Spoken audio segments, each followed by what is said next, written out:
In 2002, climber David Sharp reached the summit of Cho Oyu, which stands at 8,190 meters in the Himalayas without oxygen tanks.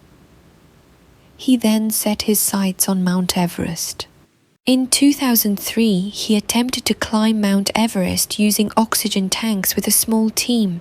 However, on summit night, a faulty oxygen mask reduced the flow of oxygen to his muscles and extremities, resulting in frostbite on his toes and the tips of his left fingers. He abandoned the climb at an altitude of 8,550 meters, just 300 vertical meters from the summit. The following year, he set out to climb Mount Everest alone and without oxygen tanks. It wasn't a solo climb in the strictest sense, as he was on the relatively busy North Col Northeast Ridge route in May. The route had been broken and a fixed rope was in place. However, unsupported climbing without oxygen tanks on Everest remains a rare feat. Sharp reached an altitude of 8,500 meters, but could not continue due to exhaustion and mild frostbite on his fingers. However, this did not deter his determination. In 2006, he set out to climb Mount Everest again without support, once more via the Northeast Ridge. After spending 40 days at the base camp, dedicated to acclimatization, carrying essential equipment, and 2 oxygen tanks to progressively higher altitudes, Sharp began a solo summit attempt at night from Camp 3, situated at 8,300 meters. It is unclear how high he managed to climb, but other climbers encountered him around midnight, sitting in the snow at approximately 8,500 meters. He was sitting next to the body of an Indian climber from 1996, famously known as Green Boots.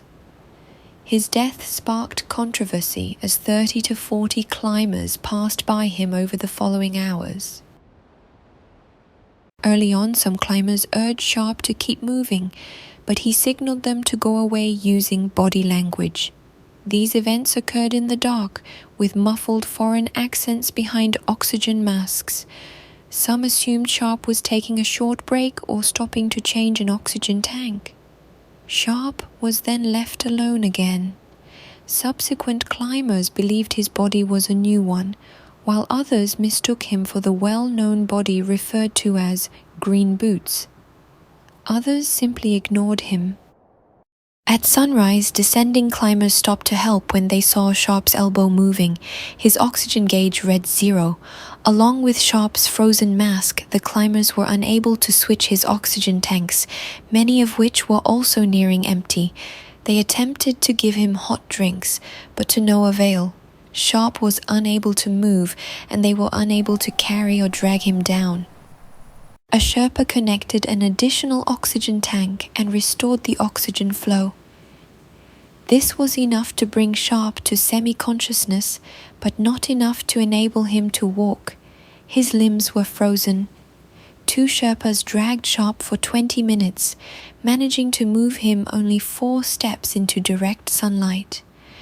They massaged his body to stimulate circulation, but it was in vain. Ultimately, they were forced to abandon him to save themselves.